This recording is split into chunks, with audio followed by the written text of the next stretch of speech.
Comment devenir un leader unificateur?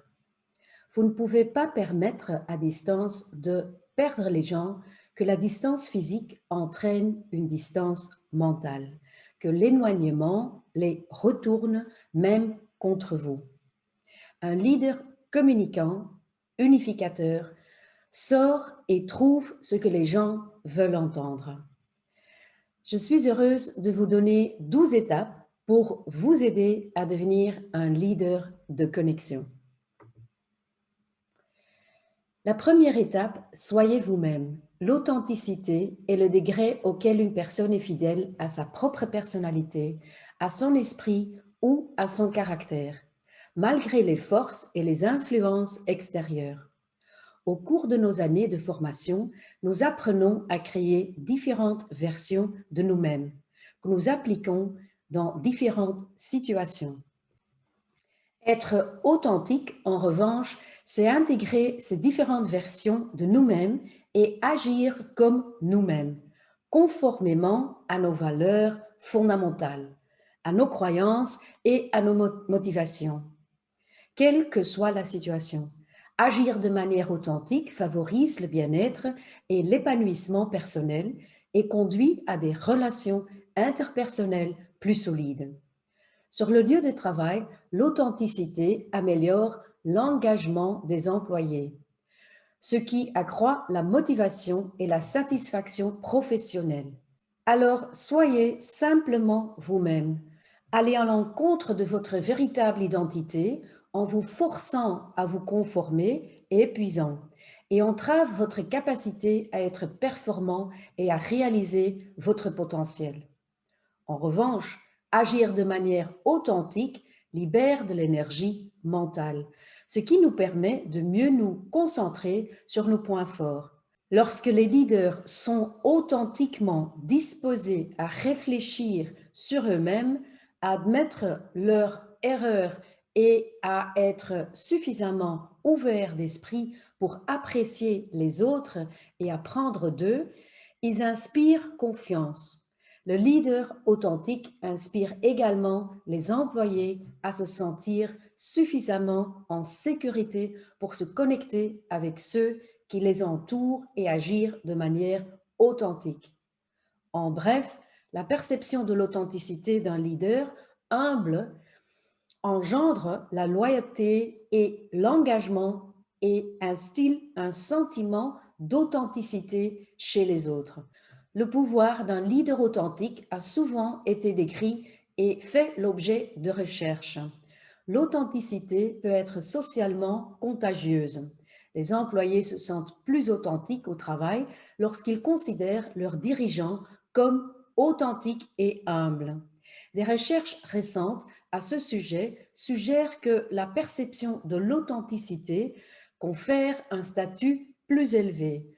En d'autres termes, si nous efforçons d'adopter un comportement authentique et de nous consolider la perception de notre moi authentique auprès des autres, nous avons plus de chances d'améliorer notre statut social au travail. Nous percevons quelqu'un comme plus authentique si nous pensons que ses actions généreuses ne sont pas motivées par l'acquisition d'un statut. Selon les chercheurs, nous avons tendance à considérer les individus comme plus authentiques si nous pensons que leurs actes altruistes ou généreux ne sont pas motivés par l'acquisition d'un statut, comme la recherche d'attention ou l'autopromotion. Et ceci est cohérent avec l'idée que les gens croient que le soi authentique est moralement bon. L'authenticité génère le respect et la confiance. Et nous sommes plus susceptibles de conférer un statut aux personnes en qui nous pouvons avoir confiance. Il n'existe pas de formule simple pour créer une organisation authentique, car être authentique demande du courage et de la confiance. Et c'est une chose sur laquelle chaque individu doit travailler lui-même. Les diverses études avec des perspectives différentes soulignent tous les avantages pour les organisations d'encourager l'authenticité au travail.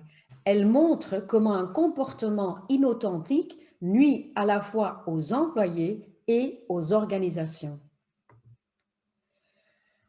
Que veulent-ils entendre de votre part et que veulent-ils ne pas entendre de votre part? Un exemple. En période de crise, par exemple Corona, les gens recherchent avant tout la consolation. Le mot consolation signifie savoir que vous devez résoudre certaines choses par vous-même, mais que vous n'êtes pas seul à le faire. Lorsque vous, en tant que leader, pouvez transmettre ce message, il a un effet réconfortant et en même temps unificateur. L'une des façons d'y parvenir est d'offrir une perspective. Grâce à la perspective, vous faites en sorte que les gens se sentent intrinsèquement motivés. Par exemple, en transmettant le message, si nous nous accrochons tous un peu plus longtemps, nous aurons bientôt tous contrôle. Vous offrez alors une perspective et les gens développent la motivation intrinsèque de mettre l'épaule à la roue. Recourir à l'auto-réflexion. En plus de fournir une perspective, la réflexion est un outil important du leadership. Comment vous sentez-vous? Que se passe-t-il avec vous? Qu'est-ce qui vous rend incertain? Sur quoi avez-vous des doutes? Comment gérez-vous cela? Il est important de veiller à ne pas agir comme si vous aviez tout sous contrôle, mais de partager ce que vous apprenez de votre autoréflexion. Le leadership de connexion signifie que vous pouvez dire à partir d'une autoréflexion « Oui, je trouve cela difficile aussi. Comment allons-nous aborder cela ensemble ?» Ou encore « Je me sens mal à l'aise avec cette question, mais je pense que c'est une façon intéressante de l'aborder. » Qu'en est-il pour vous? Vous pouvez faire appel à votre autoréflexion pour entamer la conversation avec l'autre personne ou pour l'inviter à collaborer ou à apporter de nouvelles idées. Partager, c'est prendre soin de l'autre. Sharing is caring, n'est-ce pas?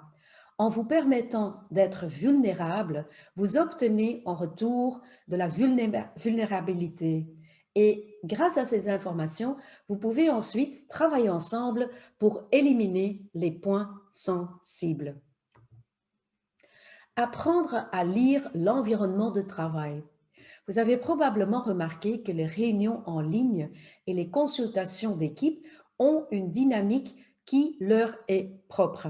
En effet, même si vous pensez que ce n'est pas le cas, vous avez l'habitude de lire votre environnement avec vos tripes. La plupart des informations sur votre environnement vous parviennent par le biais de votre intuition ou connaissance implicite. Votre intuition lit et interprète toutes sortes de signaux subtils pendant une réunion ou une consultation. Par exemple, quelqu'un arrête soudainement d'écrire et vous regarde. Une autre personne se penche soudainement en avant ou tout le monde commence à se regarder. Lorsque vous vous rencontrez en ligne via un écran, ces signaux sont en grande partie perdus. Cela ne signifie pas que vous ne pouvez plus lire votre environnement, mais que vous devez rechercher plus consciemment de nouveaux signaux pour établir la connexion. Nous reviendrons sur ce point dans la section consacrée à la communication virtuelle. Demandez un retour plus explicite. Supposons que vous soyez en consultation avec 5 employés et que vous demandiez au groupe « Que pensez-vous de ceci ?» Si vous posez cette question lors d'une consultation en face à face, vous obtenez une réponse immédiate. Dans une vidéoconsultation, vos employés continuent de vous regarder à travers l'écran. Vous devrez poser la question de manière beaucoup plus explicite. Par exemple, « Hé, Jean, que pensez-vous de ceci? Chris, comment as-tu écouté cela ?» C'est inconfortable et il faut s'y habituer, mais de cette façon, vous créez de nouveaux signaux pour établir la connexion. Discutez-en au préalable et convenez que vous, mais aussi eux, appliquerez cette façon de s'adresser à eux, afin que vos employés ne soient pas surpris lorsque vous l'appliquerez soudainement lors de la prochaine réunion. Offre de perspective. La plupart des gens ne peuvent aller de l'avant que lorsqu'ils voient un point à l'horizon. Mais dans certaines circonstances, par exemple en temps de crise, comme une pandémie ou une restructuration, où nous ne savons pas combien de temps cela va durer et quel impact ou dommage nous allons subir en tant qu'entreprise, dans de telles circonstances, l'horizon n'est même pas visible, sans parler du point. Que pouvez-vous faire de cela du point de vue du leadership? Il n'est pas possible d'inventer une nouvelle voie. Ce que vous pouvez faire, c'est offrir une perspective et dans l'intervalle, prendre les mesures pratiques qui s'imposent à ce moment-là, comme certaines organisations le font actuellement en décidant de ne pas verser de pécule de vacances, de supprimer les horloges et de passer à des horaires de travail flexibles, ou encore d'introduire des horaires de base. Les horaires de base sont les horaires ou les heures auxquelles tout le monde est censé être au travail. Par exemple, entre 10 heures et midi et entre 1 heure et 3 heures. Comme nous évoluons de plus en plus dans un environnement changeant, où les changements se succèdent rapidement, nous devons aider nos collaborateurs à accepter le changement. Plus d'improvisation et de créativité. Les recherches sur le travail à distance et son impact sur la productivité des employés ne sont pas nouvelles, mais elles portent rarement sur la créativité. Une étude de 2012, publiée dans le Journal of Economic Behavior and Organization, a découvert un élément intéressant. La productivité lors du travail à distance dépend de la nature du travail. Par exemple, le travail à distance a un impact négatif sur la productivité pour les tâches monotones et répétitives. En revanche, il a un impact positif sur la productivité pour les tâches créatives. En période de changement et de crise, il est important en tant que dirigeant de prêter attention au fait que le cap fixé n'existe pas ou n'existe plus. Cela signifie que la flexibilité, l'improvisation et la créativité joueront un rôle beaucoup plus important dans les temps à venir. D'autres talents feront surface. Les personnes qui ont été douées pour fixer un cap jusqu'à présent devront peut-être apprendre à écouter d'autres esprits plus créatifs. Nous sommes dans un bateau dans le brouillard, alors vous n'avez pas besoin de cap. Apprenez à encourager.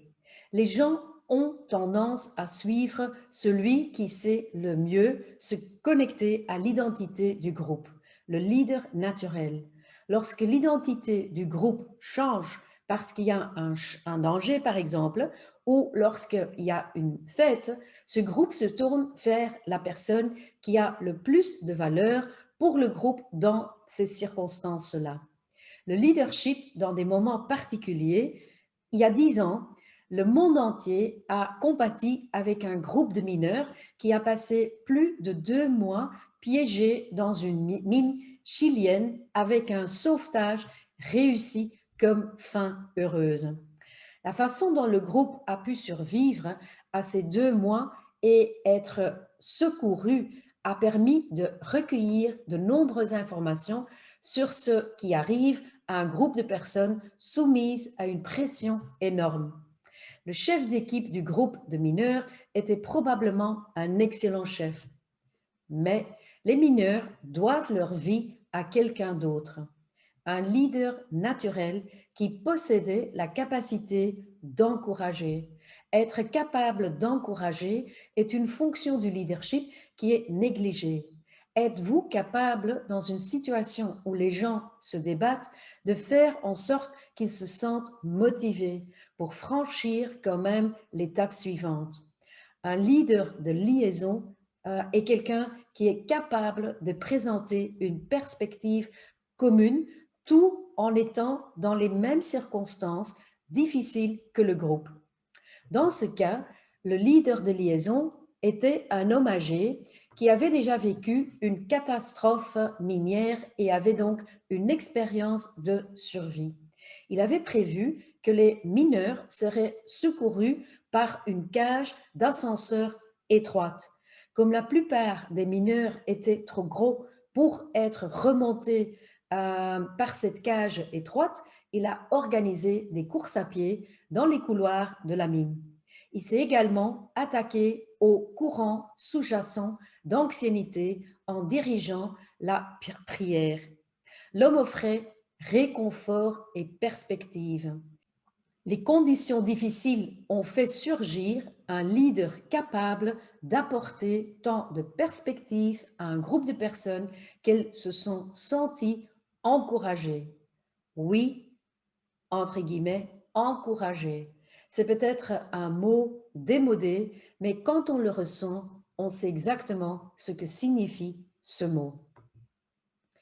Donnez la parole à un leader naturel. Ainsi, lorsque vous êtes officiellement le leader d'un groupe d'employés, il se peut fort bien qu'un leader naturel émerge dans ce groupe à un moment donné. Dans l'armée, de nombreuses recherches ont été menées sur le leadership naturel. Un commandant avisé veille à ne pas gêner le leader naturel, mais à lui donner la parole.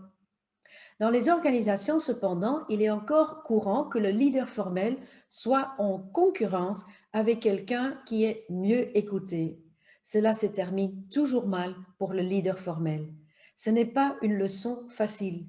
De nombreux leaders formels pensent qu'ils s'en sortent lorsqu'ils sont confrontés à un leader naturel. Mais c'est le contraire qui est vrai. Donner de l'espace. Ce sont précisément les leaders très sages qui donnent la parole au leadership naturel, qui peuvent se trouver chez les autres.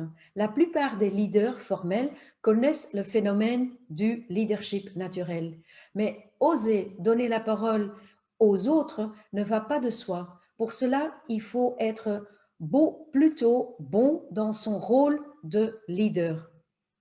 Pourtant, le leadership naturel peut apporter une contribution importante à l'avenir d'une organisation. En même temps, il faut survoler le terrain en hélicoptère pour pouvoir faire un zoom arrière et avoir une vue d'ensemble. Dans un moment de groupe, par exemple, une réunion, essayez de vous détacher du contenu. Vous ne manquerez pas grand-chose, croyez-moi. Et posez-vous des questions très basiques sur ce qui se passe réellement. Utilisez votre intuition. Prêtez attention à qui dit quoi, qui reste silencieux, qui parle beaucoup, qui écoute beaucoup, qui se retire. Les informations que vous recueillez de cette manière valent leur pesant d'or. Et en donnant la parole aux personnes qui ne parlent pas beaucoup, vous pouvez les laisser devenir des leaders naturels. Peut-être des solutions émergeront telles qui, autrement, n'auraient jamais été exprimées. Et tous les participants à la réunion auront vu à ce que vous avez fait en tant que leader. Vous avez donné confiance à quelqu'un et vous avez donné au grand parleur un moment pour comprendre que d'autres personnes peuvent également apporter une contribution précieuse. Faciliter la croissance. Les leaders qui ont un bon sens des situations et une compréhension de leurs propres émotions et de celles de leurs employés sont en bonne voie pour devenir des leaders coachs. Nous vivons dans un environnement VUCA, volatile, uncertain, complexe, ambigu. Volatile, incertain, complexe et ambigu. Le monde change à grande vitesse.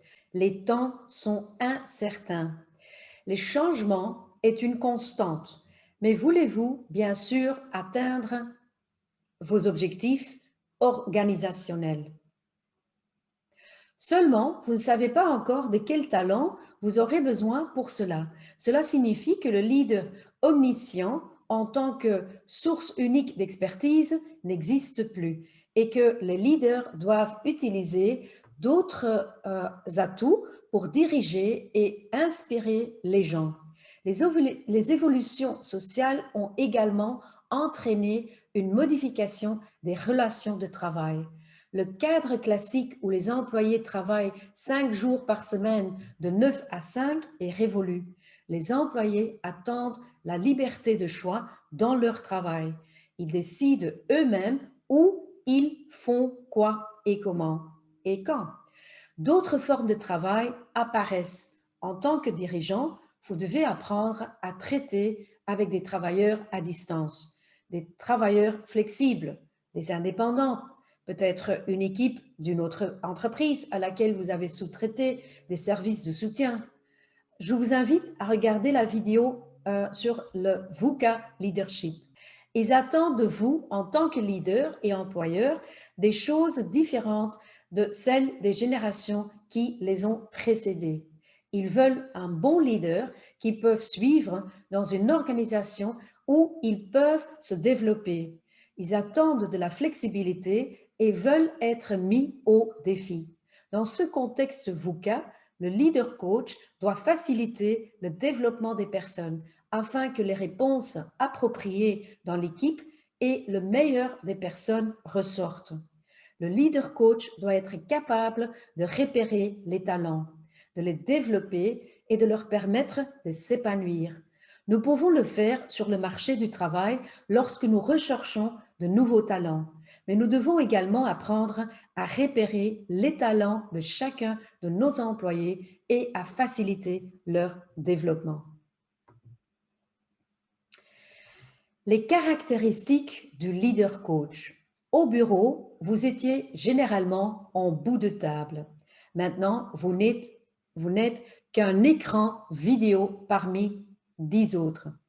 Des traits de caractère comme le charisme, la capacité de persuasion et la supériorité naturelle entrent soudain beaucoup moins en jeu.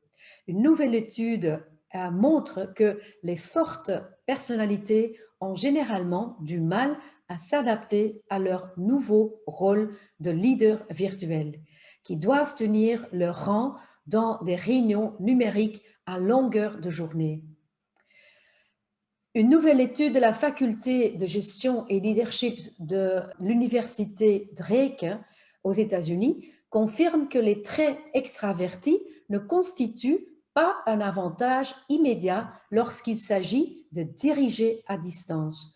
Plutôt qu'un leader dominant, ce sont les leaders organisés, fiables et productifs qui prennent les rênes des équipes qui travaillent ensemble virtuellement. Ce sont les faiseurs qui font avancer les choses. Les faiseurs aident les autres membres de l'équipe à accomplir les tâches, contrôlent étroitement le calendrier et se concentrent en permanence sur la réalisation des objectifs. L'étude a été publiée dans le Journal of Business and Psychology. Les chercheurs ont suivi 220 équipes pour voir quels membres de l'équipe se distinguaient comme leaders dans des groupes en face-à-face, virtuels et hybrides. Dans chaque cas, les équipes en face-à-face ont choisi des leaders confiants, clairs, intelligents et extravertis. Cela ne surprend pas les chercheurs.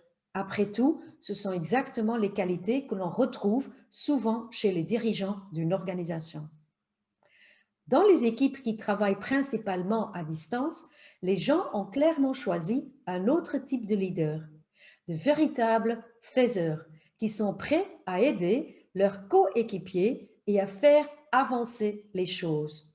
Ces leaders sont particulièrement axés sur les objectifs productifs et fiables. Dans les interactions en face à face, la plupart d'entre nous sont facilement influencés par le pouvoir de la personnalité. Il en va autrement dans la collaboration virtuelle.